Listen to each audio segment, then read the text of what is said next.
Hello नमस्कार। जैसा कि आप सभी जानते हैं, मैं लेकर आती हूँ आपके लिए कॉन्सेप्ट वाली क्लास, जिसमें हम छोटे छोटे टॉपिक्स को उठाते हैं और पूरे कॉन्सेप्ट के साथ उन्हें समझते हैं।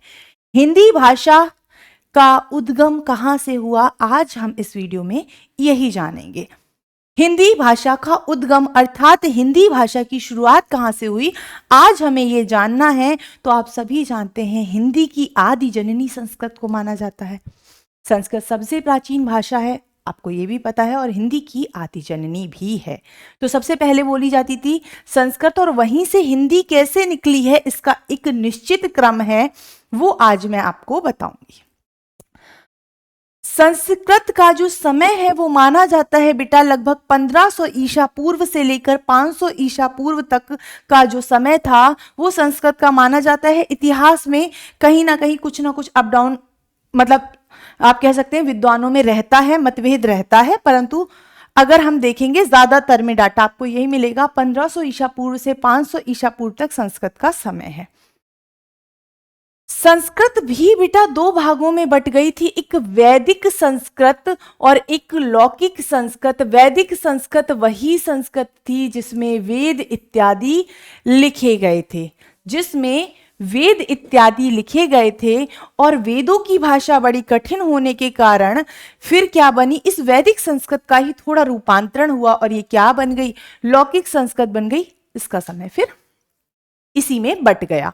जैसे हम नॉर्मल भी अगर अपने घर पे बात करते हैं, अगर हम कहीं बैठे होते हैं, हम स्टैंडर्ड भाषा का प्रयोग करते हैं, परंतु अमूमन समाज में हम कुछ ऐसे मतलब लोगों से बातचीत करते हुए कुछ ऐसे सरल शब्दों का प्रयोग कर लेते हैं, वही लौकिक भाषा होती है।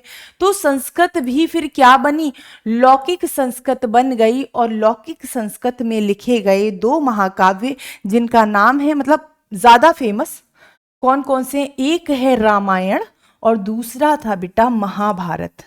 तो महाभारत की भाषा क्या है, तो आप कहना लौकिक संस्कृत है, ना कि वैदिक संस्कृत। आप सभी को पता है संस्कृत भी कठिन हो रही थी, भारतीय समाज वर्गों में बट रहा था। ऐसे में दो धर्मों का उदय हुआ था, एक धर्म था बौद्ध धर्म और एक धर्म था जैन धर्म।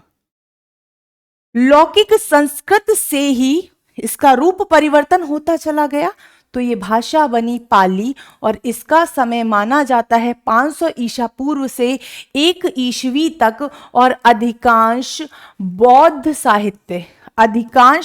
साहित्य किसमें लिखा गया, बौद्ध साहित्य इसी पाली भाषा में लिखा गया बच्चे। अधिकांश बौद्ध साहित्य इसी पाली भाषा में लिखा गया। स्लाइड पे आ नहीं रहा था, तो पाली से आगे की जर्नी मैंने आगे लिख ली है। पाली भाषा का समय 500 ईसा पूर्व से 1 ईस्वी तक रहा, और उसके समय बाद एक भाषा आई प्राकृत भाषा, और मैंने आपको बताया दूसरा धर्म जो उदय हुआ था जिसका नाम था जैन धर्म। अधिकांश जैन साहित्य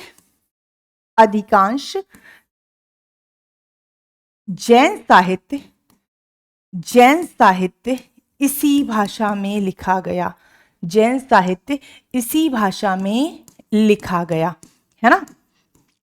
और ये प्राकृत ही रूप बदल कर अपभ्रंश बनी। क्या बनी, अपभ्रंश बनी। और अपभ्रंश की बड़ी फेमस रचनाएं हैं विद्यापति द्वारा रचित कीर्ति लता एवं कीर्ति पताका, है ना।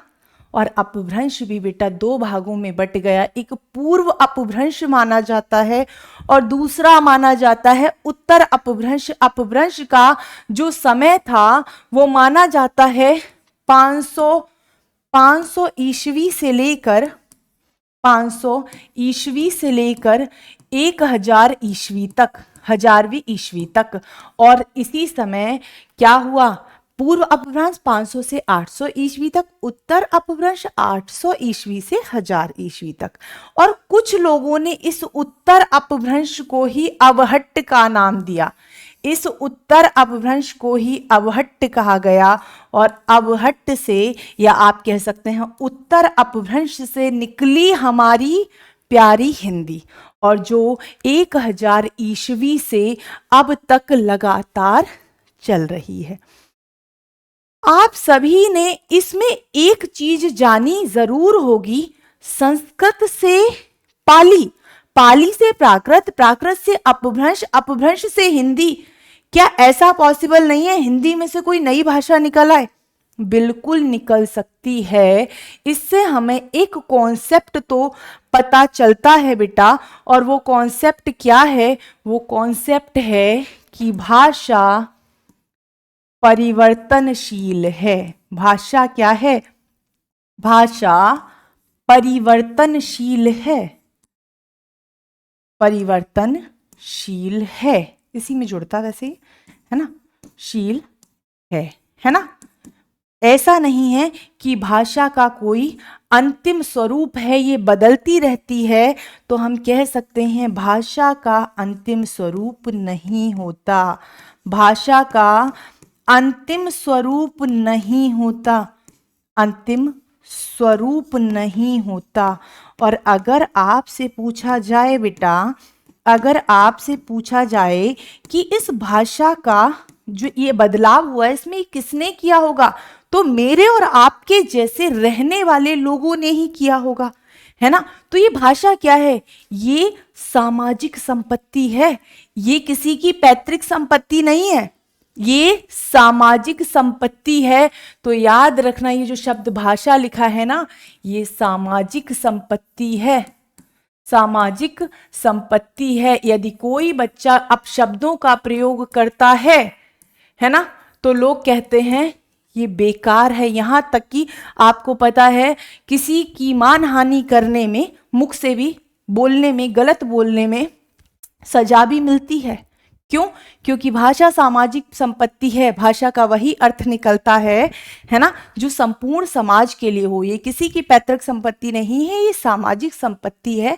भाषा परिवर्तनशील भी है।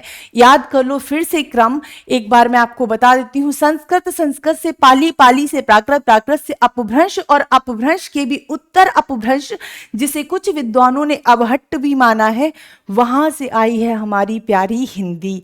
तो साथियों, ऐसी ही और जानकारियों के लिए जुड़े रहिएगा हमारे चैनल के साथ। धन्यवाद।